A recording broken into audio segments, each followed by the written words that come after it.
सो कल के वीडियो में ऑलरेडी आपको मैंने test, examination, measurement, evaluation and assessment दोनों long question at a time चल रहे हैं, उसका intro, meaning, definition, characteristics, principles point यहाँ पे नहीं है, फिर भी प्रिंसिपल्स पॉइंट सेम ही है कैरेक्टर के साथ भी, और differences, purpose, AIIMS and objectives यहाँ तक हमने कंप्लीट किया था। एम्स एंड ऑब्जेक्टिव्स चल जाते हैं यहाँ तक। अब पॉइंट आता है कि नीड एंड इम्पॉर्टेंस क्या है। Need and importance of assessment जो होगा, need and importance of evaluation same होगा, तो स्लैश करके यहाँ पे इवैल्यूएशन के साइड में आप असेसमेंट भी लिख ले, प्रॉपर रहेगा आपके लिए।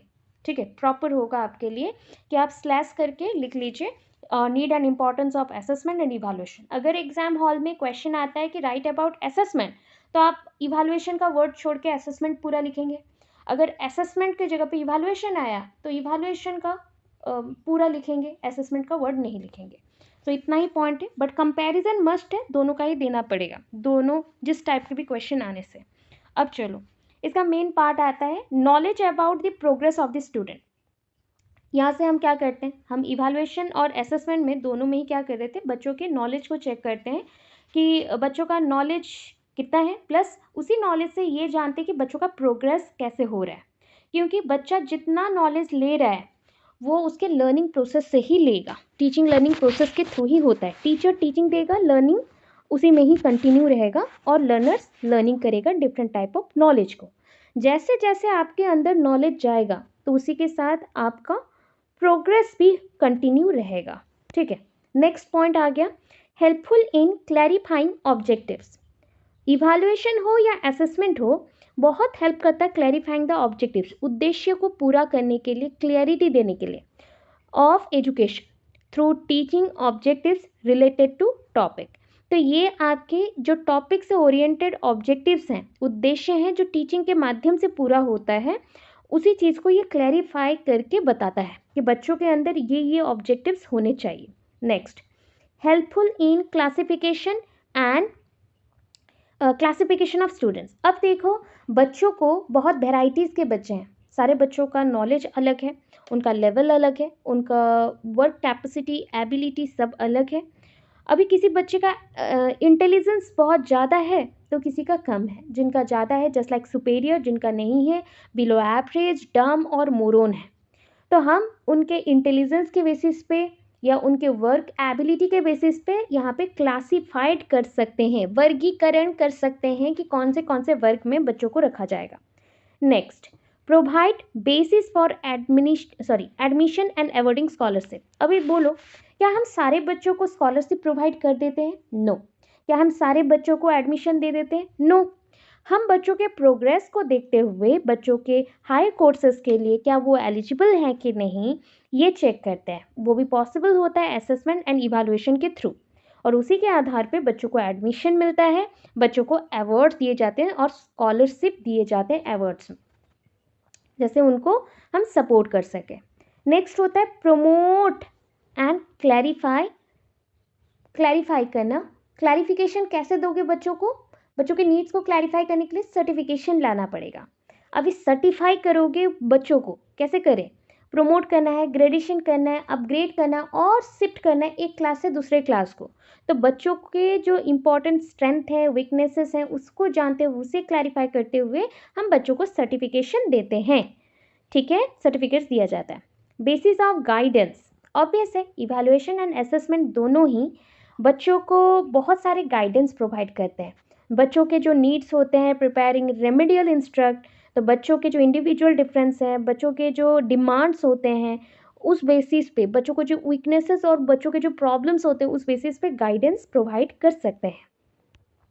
Next, influence learning.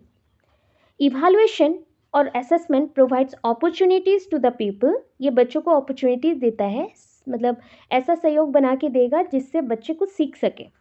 To revise the courses, बच्चा रिवाइज कर सके कोर्सेस को, रिमेंबर कर सके सब्जेक्ट मैटर को, ऑर्गेनाइज कर सके मटेरियल्स को जो उसे सीखना है, और आंसर कर सके जब क्वेश्चन पूछा जाए, या नॉलेज जब अप्लाई करे, उसे प्रैक्टिस करे।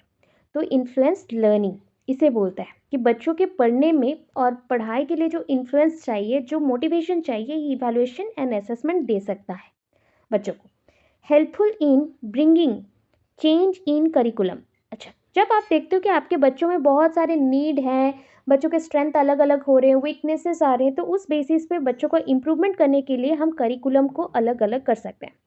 करिकुलम में चेंजेस ला सकते हैं, टेक्स्ट बुक में चेंजेस ला सकते हैं, और बच्चों के जो नीड्स हैं, इंटरेस्ट हैं, जो बच्चों का साइकोलॉजी है, उसको हम और ज़्यादा आगे बढ़ा सकते हैं। बच्चों के अकॉर्डिंग एक्चुअली बुक्स होने चाहिए, बच्चों के लेवल्स के हिसाब से ही किताबें बनानी चाहिए।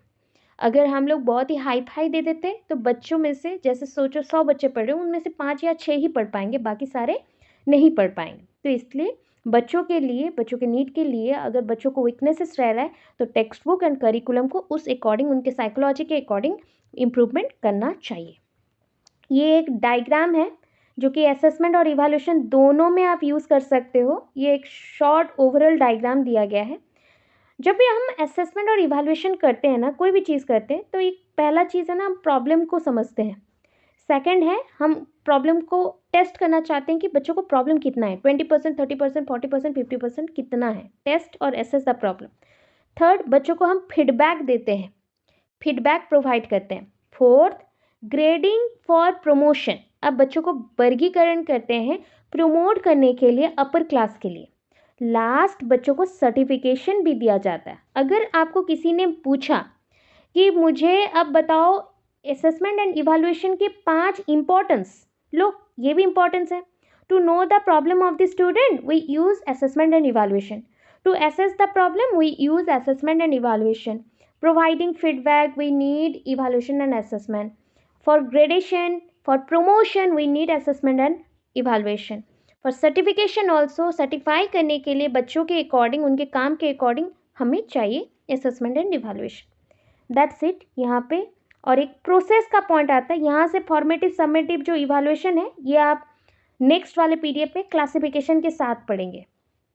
प्रोसेस में क्या है ये चीज़ ना, आप जहाँ पे एम्स एंड ऑब्जेक्टिव्स लिखे हैं उसके बाद ही ये पॉइंट लिख दे, एम्स ऑब्जेक्टिव्स के बाद ही ये पॉइंट लिख दे। प्रोसेस में है जैसे बच्चों को सजेशन देना है मॉडिफिकेशन करने के लिए, टीचर्स को सजेशन देना है कि उनके टीचिंग लर्निंग प्रोसेस में मॉडिफिकेशन चाहिए, तो उसके लिए formation of educational objectives, educational शिक्षण ये जो उद्देश्य हैं उसको बनाने के लिए बच्चों के हिसाब से ये चाहिए। ऑब्जेक्टिव्स फॉर बिहेवियरल मॉडिफिकेशन, उद्देश्य चाहिए बच्चों के बिहेवियरल, मतलब जो बिहेवियर में चेंजेस लाने के लिए हमें करना है वो। प्रोवाइडिंग लर्निंग एक्सपीरियंस, ये बच्चों को लर्निंग एक्सपीरियंस देगा। Devising tools of the evaluation, evaluation के टूल्स बनाए जाएंगे ताकि बच्चों को हम जज कर सकें। Reached result by applying the tools, अभी जो टूल्स यूज़ किए जैसे कि formative assessment, summative assessment, diagnostic, prognostic, internal, external, qualitative, quantitative, जितना भी बोला, these are the tools, actually यही सारे टूल्स हैं और इसके बेसिस पे अप्लाई करके हमें रिजल्ट मिल सकता है। और जो रिजल्ट्स मिला उसको ट्रांसलेट करना और इंटरप्रीट करना, एक्सप्लेन करना और वर्णन करना, ठीक है।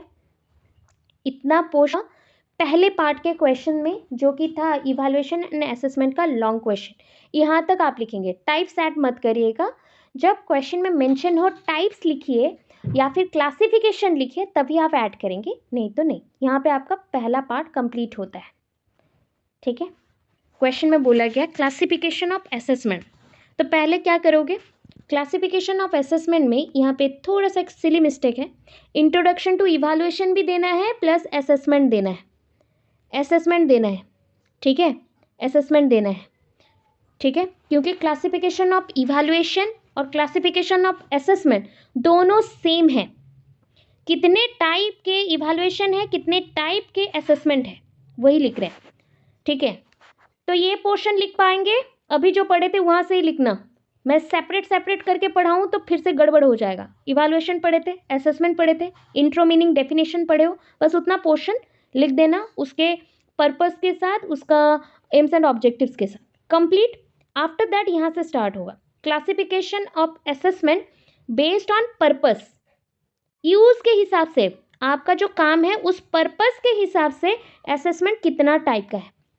चलो तब डायरेक्ट जाते हैं, कितना टाइप का है, यहाँ पे आगे टाइप्स ऑफ इवैल्यूएशन लिखा गया, आप लिखना बस, ठीक है।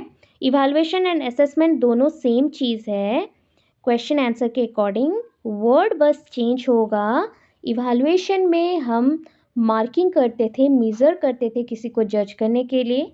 जजमेंट एक ऑनगोइंग प्रोसेस था, कल के क्लास में मैंने बोला था। बाकी के पॉइंट्स ऑलमोस्ट सेम है बिकॉज इवैल्यूएशन एंड जजमेंट एक ही कॉइन के दो साइड्स हैं। सो पहला पॉइंट आपको पढ़ाया जाता है इवैल्यूएशन के कितने टाइप्स है, तो कुछ कुछ ना आपको एक्स्ट्रा चीज़ें भी पढ़ाई जाएंगे। चलो आगे पीछे होने से भी चलेगा। एक पॉइंट है प्लेसमेंट इवैल्यूएशन, टाइप्स पढ़ने हैं ना। प्लेसमेंट इवैल्यूएशन, तो प्लेसमेंट इवैल्यूएशन मतलब इसको बोलते हैं स्थानीय इवैल्यूएशन बोलो या फिर असेसमेंट बोलो।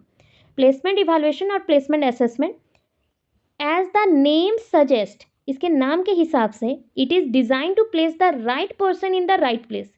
फॉर एग्जाम्पल मेडिकल एंट्रांस हुआ, क्या बच्चों को हम रैंकिंग देते हैं?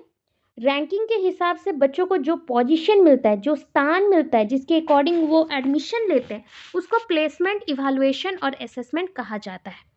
आप कहीं पे एक जॉब कर रहे हैं, आप जितना अच्छे से काम करोगे उतना आपको प्रमोट किया जा रहा है। प्रमोशन मिलके आपको एक पोजीशन तक पहुंचने को मिला, तो दैट मीन्स वो आपका प्लेसमेंट हो गया।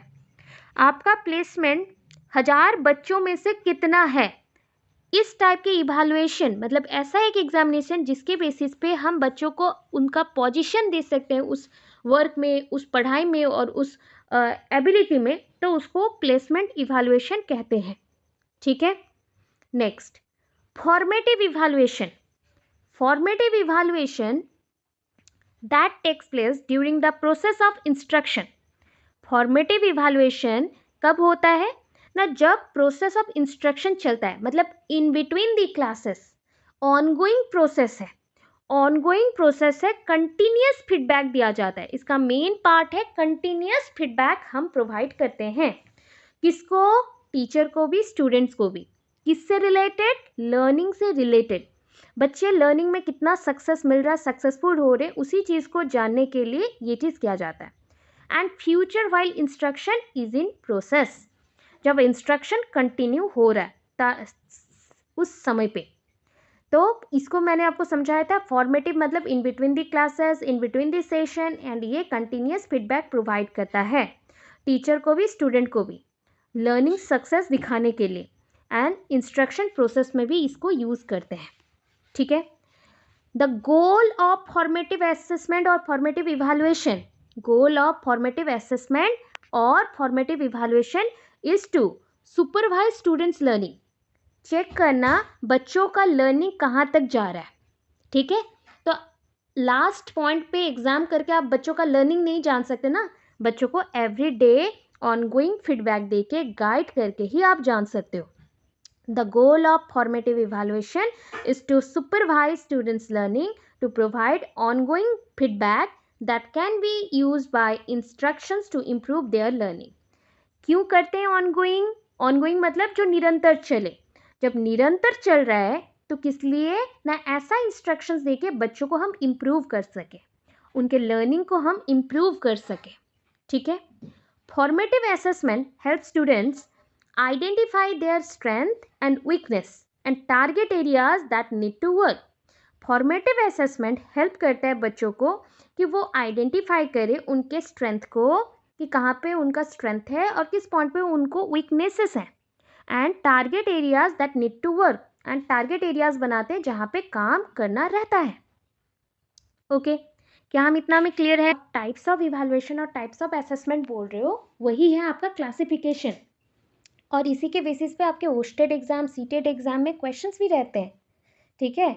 इवन अगर आप लोग जो भी बुक भी परचेस करेंगे ना, उतना नोट्स नहीं रहेगा। Not Audible ma'am. Not Audible रही हूँ। इवैल्यूएशन के जगह पे असेसमेंट लिख सकते हो। जितने टाइप का इवैल्यूएशन होता है उतने ही टाइप का असेसमेंट होता है। ठीक है। समेटिव इवैल्यूएशन है तो समेटिव असेसमेंट भी है। जितने टाइप का इवैल्यूएशन है उतने ही टाइप का आपका असेसमेंट होता है। अब होता है समेटिव इवैल्यूएशन और असेसमेंट कैसा है, देखो, it is also known as productive evaluation. इसको ना प्रोडक्टिव इवैल्यूएशन बोला जाता है और प्रोडक्टिव असेसमेंट भी बोलते हैं, बिकॉज ये लास्ट एंड प्रोडक्ट को दिखाता है और रिजल्ट दिखाता है। At the end of the session होता है, ये ना कंक्लूजन देता है, कोई भी इंस्ट्रक्शंस का कंक्लूजन देता है, तो it takes place at the conclusion, an instruction to know what extent the objective previously fixed have been accomplished, यहाँ पे ई छूट गया टाइपिंग में, तो अकॉम्प्लिश्ड मतलब हमने कितना कंप्लीट किया है। सपोज मैं एज ए टीचर सेट कर रही हूँ कुछ इंस्ट्रक्शंस को, कुछ गाइडलाइंस को, कुछ आइडियाज़ देना है आपको पढ़ाने के लिए, और उस चीज़ को मैंने पढ़ा दिया, कितना आपके माइंड में वो फिक्स्ड हुआ है ये जानने के लिए एट द एंड जब पूरा कोर्स कंप्लीट हो गया एक एग्ज़ाम करेंगे। उस एग्ज़ाम का जो रिजल्ट आएगा वो कंक्लूडिंग रिजल्ट होगा, क्योंकि पूरे चैप्टर्स पूरे बुक को हमने कंप्लीट कर लिया है। तो अगर ऐसा एग्ज़ाम हुआ तो उसको सबमिटिव असेसमेंट और सबमिटिव इवैल्यूएशन बोलेंगे, जो कंक्लूजन और प्रोडक्टिव इवैल्यूएशन होता है और प्रोडक्टिव असेसमेंट होता है। इसमें हम क्या जान सकते हैं कि इंस्ट्रक्शन जो पहले से फिक्स था, उसके जो उद्देश्य पहले से फिक्स था, वो कितना तक और कितने एरिया तक अकॉम्प्लिश्ड हुआ है, कितने रेंज तक कंप्लीट हुआ है। Clear? Next point, summative evaluation is used to grade students achievement. देखो, सबमेटिव इवैल्यूएशन से आप बच्चों को ग्रेडिंग कर सकते हो, और कौन सी चीज़ को ग्रेडिंग कर सकते हो? बच्चों के अचीवमेंट को ग्रेडिंग कर सकते हो, बच्चों का जो अचीवमेंट है उसे ग्रेडिंग कर सकते हो, बच्चों ने कितना हासिल किया हुआ है उसे ग्रेडिंग कर सकते हो। That provides information about how students have changed with respect to aim in view. इसका मतलब है बच्चे कैसे चेंज हो रहे हैं उस एम के अकॉर्डिंग। जो आपका गोल होता है उसको क्या बोलते हैं? एम बोलते हैं। उस एम के अकॉर्डिंग हमने स्टूडेंट्स को पढ़ाया, स्टूडेंट्स पढ़ाई किए, और उसके बाद उन्होंने एग्ज़ाम दिया, एग्ज़ाम के बाद उसको इवैल्यूएट किया गया सबमिटिवली, और यहाँ से पता चला कि बच्चों ने कुछ अचीव किया हुआ है। बच्चों ने, एक बच्चा था जो 30% पहले लिया था, अब उसको 60% मिला है, तो वो फर्स्ट डिवीज़न अचीव किया। तो फर्स्ट डिवीज़न अगर अचीव किया है तो दैट मीन्स ये बच्चों का अचीवमेंट चेक करने के लिए दिया जाता है, और पूरा काम ख़त्म होने के बाद ही अचीवमेंट मिलता है। ठीक है? So it provides a basic for assigning division और grades after end of the session. ये क्या प्रोवाइड करता है?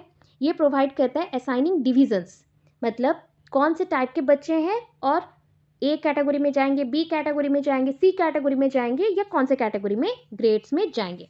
कब पता चलता है? After the end of session, session के कंप्लीट होने के बाद। ठीक है? जैसे आप लोगों ने एग्जाम दिया और आप लोगों का रिजल्ट मिला, उसके बाद आप सेकेंड ईयर प्रोमोट हो गए, तो ये भी सबमेटिव असेसमेंट है। ठीक है? सबमेटिव असेसमेंट है।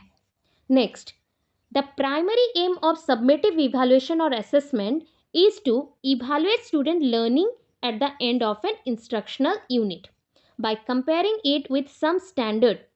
So primary aim of summative evaluation, ये जो आपका summative evaluation है, इसका प्राइमरी और प्राथमिक उद्देश्य और लक्ष्य क्या है? प्राथमिक लक्ष्य है कि बच्चों का जो स्टूडेंट्स लर्निंग है, मतलब बच्चों ने जितना अधिगम किया है और सीखा है, उसको इवैल्यूएट करना at the end of instructional unit जब कंप्लीट हो जाए। ठीक है? कुछ स्टैंडर्ड के साथ कंपेयर किया जाता है। जैसे हम लोगों ने स्टैंडर्ड सेट किया है कि 80% 90% मार्क्स रखना है, उस स्टैंडर्ड से बच्चों के अंदर कितने बच्चे हैं जो इस इंस्ट्रक्शंस के साथ पढ़ते हैं और सब कुछ क्लियर करते हैं और आगे बढ़ते हैं। ठीक है? For example, mid term examination, middle term जो एग्जामिनेशन होता है, मिड टर्म एग्जामिनेशन, ये फाइनल प्रोजेक्ट, ये सीनियर रिसाइटल एट्सेट्रा, यहाँ पे कॉमा कर करके लिखना। मिड टर्म एग्जाम, जैसे कि अभी आप बोलोगे मैम मिड टर्म एग्जाम लिखा गया, क्या annual exam, half yearly exam, semester exam नहीं होगा? हाँ होगा। मिड टर्म एग्जाम मिडिल में होता है। वैसे एक एक एग्जाम्पल दिए गए, सारे नहीं लिखे गए, और आपको एक प्रोजेक्ट वर्क दिया गया। जैसे आपको अभी असाइनमेंट वर्क्स दिए गए हैं, वो असाइनमेंट कंप्लीट करने के बाद भी आपको मार्क्स मिलेंगे ना। सो आपको जो इंस्ट्रक्शन दिया गया उस बेसिस पे जब आप उस असाइनमेंट को कंप्लीट करते हैं, उस कंप्लीशन के बाद जो मार्क्स मिलता है चेकिंग के बाद, उसे भी हम सबमेटिव असेसमेंट और इवैल्यूएशन कह सकते हैं। ठीक है? क्लियर है? हम पेडागोजिकल एनालिसिस सबको पढ़ाया हुआ है। ठीक है? और पेडागोजिकल एनालिसिस के साथ अचीवमेंट टेस्ट भी पढ़ाया, डायग्नोस्टिक टेस्ट भी पढ़ाया है। तो डायग्नोस्टिक टेस्ट वहाँ पे आप पढ़ चुके हो। ठीक है? प्रोग्नोस्टिक भी उसी के पॉइंट के अकॉर्डिंग बताया था। सीसीई में आपने फॉर्मेटिव सबमेटिव पढ़े हो, तो ये सारा चीज़ जो पढ़ चुके हैं तो वो सब आप लिख के रखेंगे, पढ़ लेंगे, ठीक है। और जब रिवाइज के लिए अगर टाइम बचे तो हम उसको भी रिवाइज कर लेंगे, ठीक है। सो अब देखो शॉर्टकट वे में डायग्नोस्टिक इवैल्यूएशन और असेसमेंट किसे कहते हैं। डायग्नोस्टिक इवैल्यूएशन और असेसमेंट किसे कहते हैं। डायग्नोस्टिक का मतलब ये टर्म कहाँ पे यूज होता है, मेडिकल में ज़्यादा यूज होता है। तो in diagnostic evaluation the students learning difficulties और वीकनेसेस आर आइडेंटिफाइड। देखो स्टूडेंट लर्निंग एंड डिफिकल्टीज, देखो लर्निंग डिफिकल्टीज मतलब बच्चों ने पढ़ा, अधिगम किया, उसके बाद बच्चों को जो भी डिफिकल्टीज आया, असुविधाएं आए, वीकनेसेस आए, उस वीकनेसेस को हम आइडेंटिफाई करके उससे अगर हम चेक करना चाहे, करेक्शन करना चाहे, तो उसे कहते हैं आपका डायग्नोस्टिक असेसमेंट और डायग्नोस्टिक इवैल्यूएशन।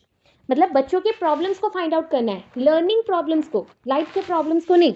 लाइफ के प्रॉब्लम्स के लिए काउंसलर रहते हैं, मेडिकल प्रॉब्लम्स के लिए डॉक्टर रहते हैं, वैसे एजुकेशनल प्रॉब्लम्स को फाइंड आउट करने के लिए टीचर रहेंगे। तो टीचर बच्चों के जो लर्निंग डिफिकल्टीज है, जैसे डिसलेक्सिया, डिस्ग्राफिया, डिस्कैल्कुलिया, एलेक्सिया, जितने भी प्रॉब्लम्स उसे फाइंड आउट करेंगे। और ये फाइंड आउट कब करेंगे, during the course of instruction, जब वो बच्चों को पढ़ा रहे। It attempts to discover the specific areas of weakness of the peoples. ये डिस्कवर कर रहा है क्या, स्पेसिफिक एरियाज में कहाँ पे आपके वीकनेसेस हैं, कहाँ पे आपके वीकनेसेस हैं of the peoples in a particular course of instruction. आपके पर्टिकुलर कोर्स ऑफ इंस्ट्रक्शन में आपके स्पेसिफिक कौन से एरिया में वीकनेस है और कमियां हैं, खामियां हैं, उसे ढूंढता है। और इसी कमी और खामी को ढूंढने के बाद उसके अकॉर्डिंग क्या प्रोवाइड करता है, रिमीडियल और उपचार प्रोवाइड करेगा, रिमीडियल और उपचार प्रोवाइड करेगा, ठीक है। डायग्नोस्टिक इवैल्यूएशन और assessment are organized in different ways. ये अलग अलग वेज से बनता है। They may be administered in school under a department और particular classroom setting.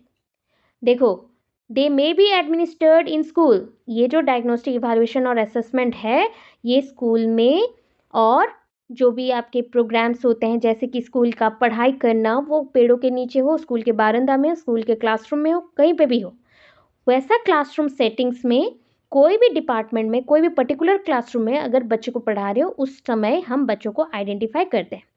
It is also use with in the setting of an educational institution.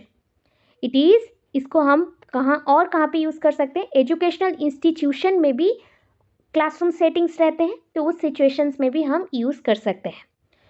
और on state और national level में भी इसको यूज़ किया जा सकता है। राष्ट्रीय और बोल सकते हो देश के लिए हम इसे यूज़ कर सकते हैं। चलो, in short diagnostic evaluation is use to determining the current levels of knowledge and skills of students. Diagnostic evaluation को हम यूज़ कैसे करें ना, डायग्नोस्टिक इवैल्यूएशन को बच्चों का करंट नॉलेज, मतलब अभी जो रिसेंट मैंने पढ़ाया उस चीज़ का नॉलेज आपके अंदर क्या है या उसमें भी दुविधाएं हैं, इसे चेक करने के लिए, बच्चों के अंदर कितने कौशल हैं, मतलब स्किल्स कितने हैं, उसे चेक करने के लिए भी यूज़ किया जाता है।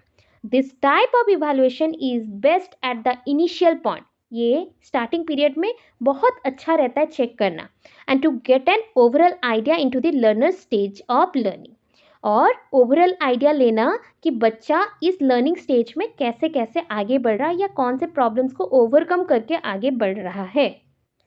कंक्लूजन याद रखो, ये कंक्लूजन ओवरऑल कंक्लूजन है, आपको दे दिया जा रहा है। आप फर्स्ट यूनिट में कोई भी क्वेश्चन आए इस कंक्लूजन का यूज़ कर सकते हैं, ठीक है। देखो 10, ये कंक्लूजन इसमें अभी एंडिंग नहीं होगा बट पढ़ा दे रही हूँ। कंक्लूजन, अगर इवैल्यूएशन और असेसमेंट कोई भी क्वेश्चन आता है आप ऐड कर सकते हो, बट इवैल्यूएशन के जगह पे असेसमेंट लिखना अगर असेसमेंट का क्वेश्चन है तो।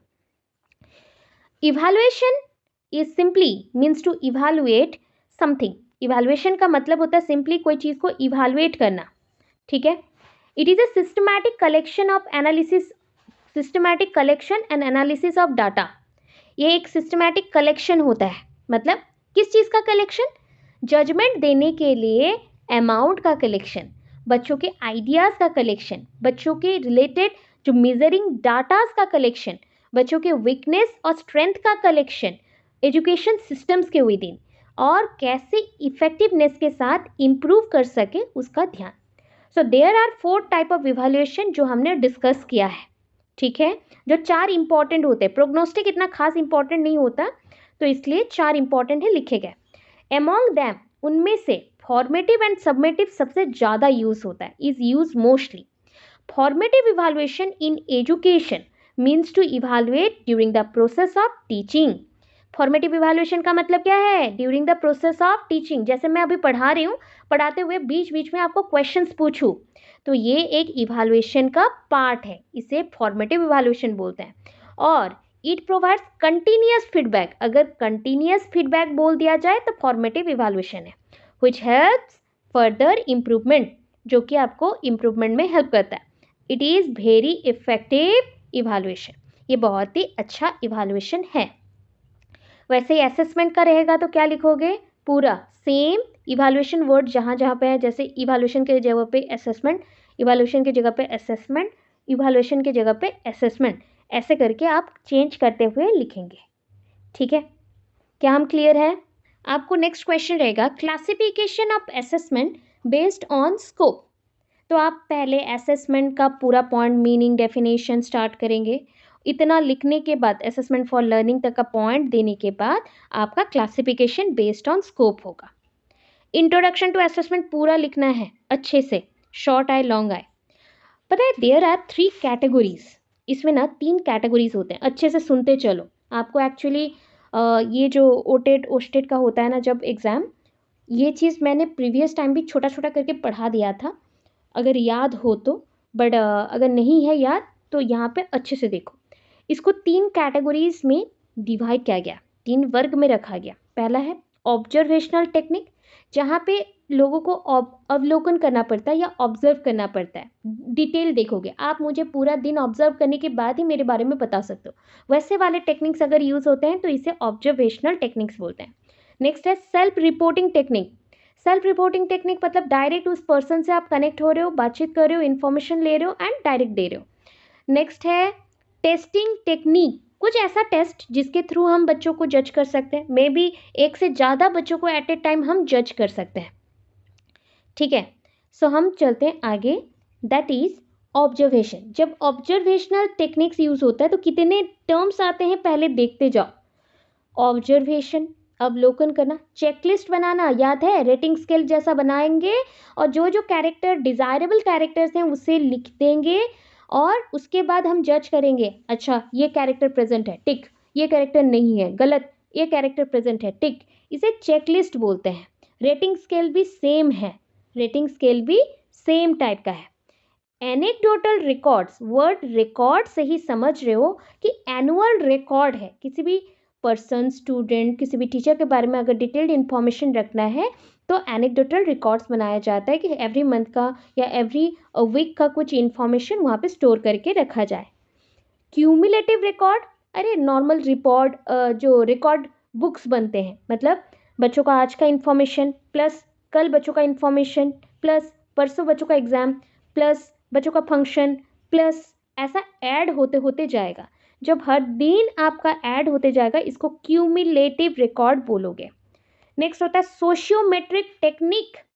सोशियोमेट्रिक टेक्निक होता है कि एक क्राइटेरिया बनाया जाएगा सोसाइटी में चेक करने के लिए, मतलब सोच लो सोशियोमेट्रिक लिखा गया ना, सोशियोमीटर, सोशियोमीटर जैसे आप थर्मोमीटर में टेम्परेचर काउंट करते हो, मीटर टेप में आप मेजरमेंट लेते हो, ऐसे ही सोशियोमीटर है जिसमें सोसाइटी में जितने लोग हैं उनमें से एक क्राइटेरिया के बेसिस पे एक पर्सन को हम पहले फिक्स करेंगे, और उस बेसिस पे उस पर्सन से दूसरे पर्सन का कितना डिफरेंस है और कितने अलग अलग पॉइंट्स हैं उसे देखेंगे। This is called sociometric technique, ठीक है। सेल्फ रिपोर्टिंग टेक्निक कौन से हैं?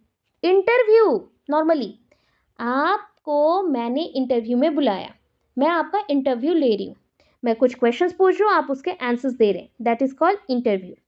क्वेश्चनियर, पता है क्वेश्चनियर में बहुत सारे क्वेश्चंस के लिस्ट होते हैं और उसके बेसिस पे सामने वाले को आंसर्स देना पड़ता है, that is called questionnaire. Next one is the interest inventory. अब आपका इंटरेस्ट जिस चीज़ में है, जिस सब्जेक्ट में है, उस चीज़ पे काम करना, उसके आधार पे जस्ट लाइक कोई प्रोजेक्ट और असाइनमेंट दिया गया, उसके आधार पे आपको जज करना।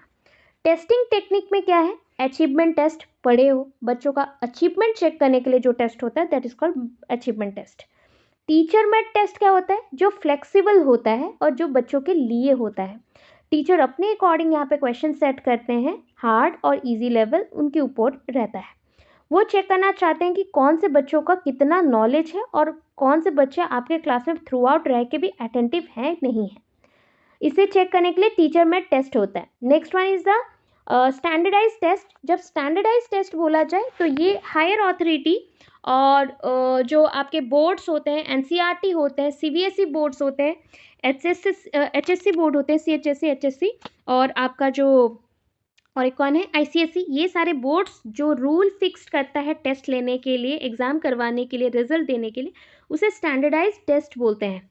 डायग्नोस्टिक टेस्ट अभी बताई थी मैंने, कोई प्रॉब्लम है उसका फाइंड आउट करके रिमीडियल देना है तो उसके लिए डायग्नोस्टिक टेस्ट। इंटेलिजेंस टेस्ट याद है, बिने स्केल, आईक्यू चेक करने के लिए, आईक्यू इक्वल्स टू माँ बाय का इंटू 100, वो वाला चेक करने के लिए इंटेलिजेंस टेस्ट। एप्टीट्यूड टेस्ट, तो बच्चों का किस चीज़ पे कितना एप्टीट्यूड है, कितना वर्क कर सकता है, इससे हम एप्टीट्यूड टेस्ट बोलते हैं, जहाँ पे बच्चों के एबिलिटीज़ को चेक किया जाता है। क्या हम वर्ड से थोड़ा चलो आगे। Teachers construct various tools for assessment. Teacher construct क्या करते, बनाते क्या है, असेसमेंट के लिए बहुत सारे टूल्स बनाते हैं, वेरियस टूल्स।